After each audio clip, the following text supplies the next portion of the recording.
You are listening now, Treasure Island, written by Robert Louis Stevenson. Part 1. The Old Buccaneer. Chapter 1. The Old Sea Dog at the Admiral Benbow.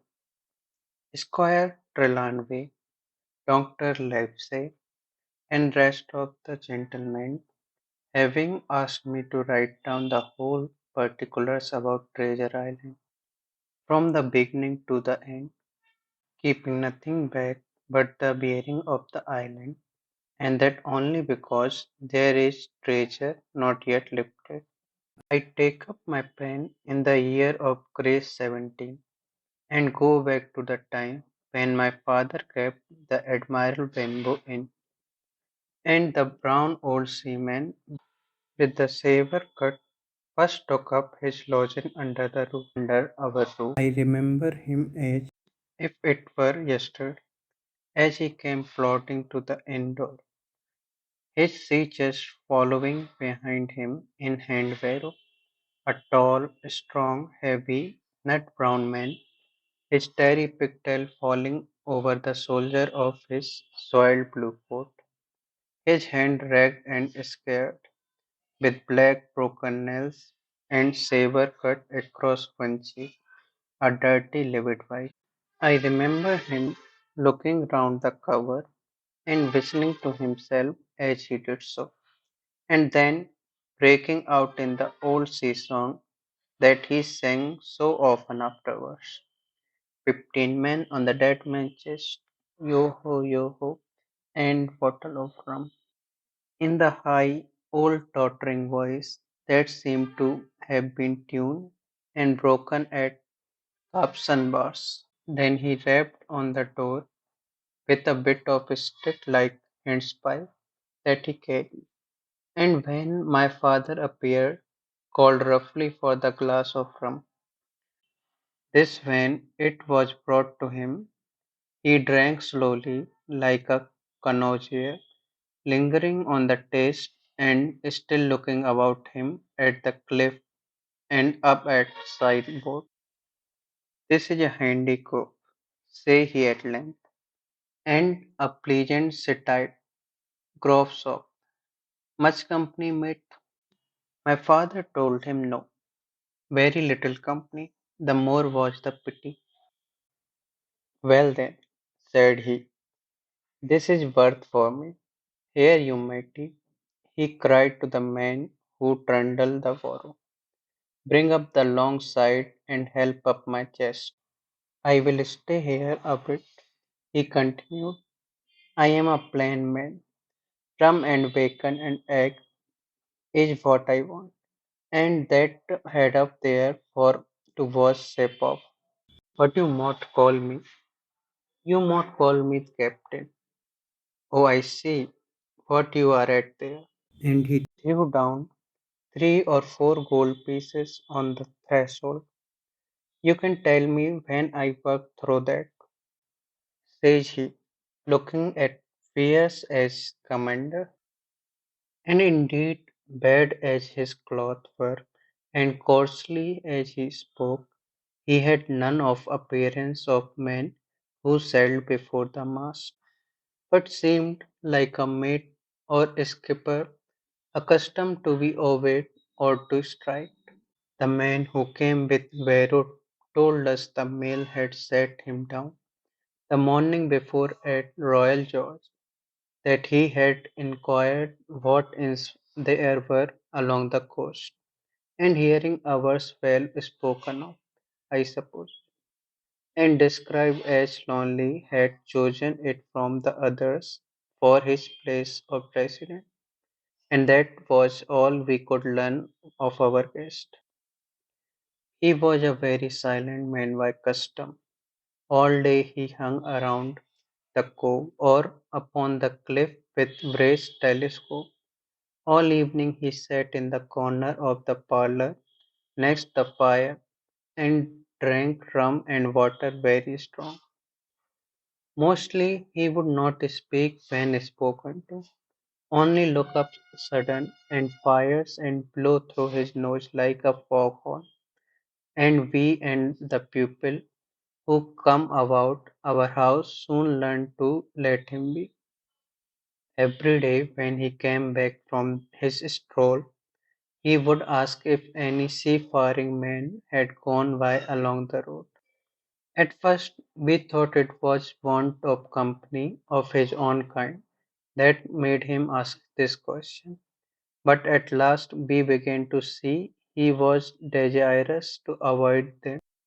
When a seaman did put at Admiral Benbow, as now and then some did, making by coast road of Bristol, he would look in at him through the curtained door before he entered the parlour, and he was always sure to be silent as a mouse when any such was present. For me, at least, there was no secret about the matter, for I was, in a way, a share in his alarm. He had taken me aside one day and promised me a silver fourpenny on first of every month if I would only keep my weather eye open for seafaring men with one leg, and let him know the moment he appeared. Often enough when the first of month came around and I applied to him for my base, he would only blow through his nose at me and stare me down. But before the week was out, he was sure to think better of it, bring me my four penny pieces, and repeat his orders to look out for a seafaring man with one leg. How that personage haunted my dream, I need scarcely tell you. On stormy nights, when the wind shook the four corners of house and the surf roared along the cove and up the cliff, I would see him in thousand forms, and with thousand diabolical expressions. Now the leg would be cut off at my knee, now at the hip. Now he was monstrous kind of creature who had never had but one leg, and that in middle of his body. To see him leap and run and pursue me over hedge and this was worst nightmare. And altogether I paid pretty dear for my monthly fourpenny piece in the shape of these abominable fancies. But though I was terrified by the idea of seafaring men with one leg, I was far less afraid of Captain himself than anybody else who knew him. There were nights when he took a deal more rum and water than his head would carry, and then he would sometimes sit and sing his picked old wild sea song, minding nobody, but sometimes he would call four glasses and force all trembling company to listen his stories on weir chorus to his singing. Often I have heard house shaking with yo-ho-ho and bottle of rum, all neighbors joining for dear life, with the fear of death upon them, and each singing louder than other to avoid remarks. For in this fit he was most overriding companion ever known. He would slap his hand on the table for silence all round. He would fly up in passion of anger at a question, or sometimes because none was put, and so he judged the company was not following his story. Nor would he allow anyone to leave the inn till he had drunk himself sleepy and reeled off the bed. His stories were what frightened people worst of all. Dreadful stories they were, about hanging and walking the plank, and storms at sea, and dry tortugas, and wild deeds and places on Spanish men. By his own account, he must have lived his life among some of the wickedest men that God ever allowed upon the sea, and the language in which he told these stories shocked our plain country people almost as much as the crimes that he described. My father was always saying the inn would be ruined, for people would soon cease coming there to be tyrannized over and put down, and sent shivering to their beds. But I really believe his presence did us good. People were frightened at the time, but on looking back, they were rather liked it. It was fine excitement in quiet country life, and there was even party of younger men who pretended to admire him, calling him a true sea dog and a real old salt, and such like names, and saying there was sort of man that made England terrible at sea. In one way indeed, he played fair to ruin us, for he kept on staying week after week, and at last month after month, so that all the money had been long exhausted, and still my father never plucked up the heart to insist on having more. If he ever mentioned it, the captain blew through his nose so loudly that you might say he roared, and stared my poor father out of room. I have seen him wringing his hands after such a rebuff, and I am sure the annoyance and terror he lived must be greatly hastened his early and unhappy death. All the time he lived with us, the captain made no changes whatever in his dress, but to buy some stocking from hawker.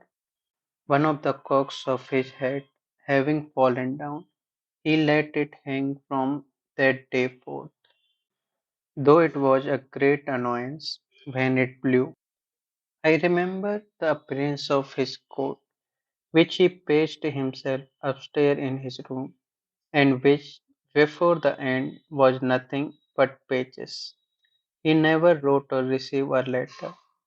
He never spoke with anyone but the neighbors, and with these, for the most part, only when drunk on rum.